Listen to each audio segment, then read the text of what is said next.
po, Sister ang inyong beauty sa ating pong programa ng Radyo ng Guardian, DCME, 1530 kHz AM band. Yan po si Tito George kami.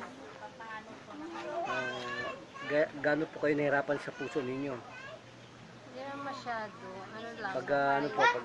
Hindi po, pag mainit, nahirapan ako nahirapan. huminga. Pag walang hangin na malamig, nahihirapan din ako huminga. Kanina po, gaano kasikip ang hininga ninyo? Medyo masikip, pati likod. Ngayon po, nasaan po ang likod na binabanat? Okay. Parang may rayuma. Ngayon po, yung huminga po kayo ngayon. Maluwag-luwag. Maluwag. Ha? Gano'n po kaluwag? Maluwag. Kala ko yung maluwag-luwag lang. So, Secretary, gaano tayo hinamo ng sakit sa puso? Itong yung kababayan. Para sa akin, ang sakit sa puso ay matinding hamon sa buhay. Kaya Ngayon po sa napakahirap. nakita ninyo, gaano katindi naman itong miracle ng Panginoon? Napakatindi po Kahit kasi po si ABS-CBN, kahit Channel 7, kasi Channel 5, I've been challenged, all of them, worldwide. oo nga. Even Estados Miracle Unidos. of God. Yes, I am. I am challenging the nation, not only the Philippines, not only the President of the United States, but the whole country. It is, I am. You go there to my master. All of them are samurai. All of them is member of Jin Shindu, Wunudo. It's all over the world that I am speaking to you who I am. And it's a part of judo. Even Chumpo, they know this what I'm doing. And they know how to die 1 hour, no breathing. Under sleep at night, they gotta take in your breathing. And you cannot catch air going inside your respiratory with your lungs. It's totally damaged and paralyzed. This is what I'm telling to the whole world. It's all your curious lousy once you do not commit suicide and die for about 1 hour and be awake for about a second. Tatay, gano'n ka tindi mamatay tayo na tayo tulog walang hininga isang oras?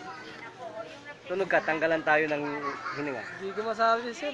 Matindi yun, isang seconds lang, yung 3 seconds lang utak, patay ng tao. Pwede. This is what Nanay, sister, gano'n ka sarap ng hininga? Okay na po. Bakit para po kayo ang nagsuka? Madlasa eh. Pangit ang lasa. So yung pangit pong lasa, yun po ang gamot. Nga po ulit na malalim. Nakakasarap na. Okay na. Ilang pong minuto gumaling sa tingin mo. Pakita po ninyo ang pangit na lasa. Pakita po, Philippines, ito po. Yung pangit na lasa, yun po ang nagpapagaling. Yan, pangit ang lasa niya. Pero gano'ng kasarap naman sa katawan. Okay naman. Kahit po hika, kahit po empaysima, alam na nila yan. Kaya nga sila tinatagurin ko, lahat ng media, bulag at pipi. Para kang justice. You are justice delaying and you are justice denying. That is what we call the Philippines. Tremendously lousy. It's crazy. People are sick. But inside your land are all gold and copper. So plenty of resources. But the people mind is sick. Like a cow in Europe. This is what all you are in the Philippines. Magpasalamat po at magpakilala. Thank you po. Ako po si Marla Bualon. Okay na po ako. Nga po katindi ng miracle ng Lord. Matindi. Pag kay Lord. Matindi. Magpakilala po na yung pangalan. Marla Bualon po. Ilang taong gulang? 34 years na. Ano pong panawagan po sa nagkakaroon po ng karamdaman katulad niyo? Maniwala ka lang. Panginoon. Maniwala ka lang sa Diyos, sa Panginoon. Gagaling. Sige po, at wag na po kayo kakain ng mga mamoy, maka, mambudo. Wag na po yun. Ito pa rin po ang kaisa-isang nagpapatrol po at naglilingkod bayan po sa inyo lahat, tatay.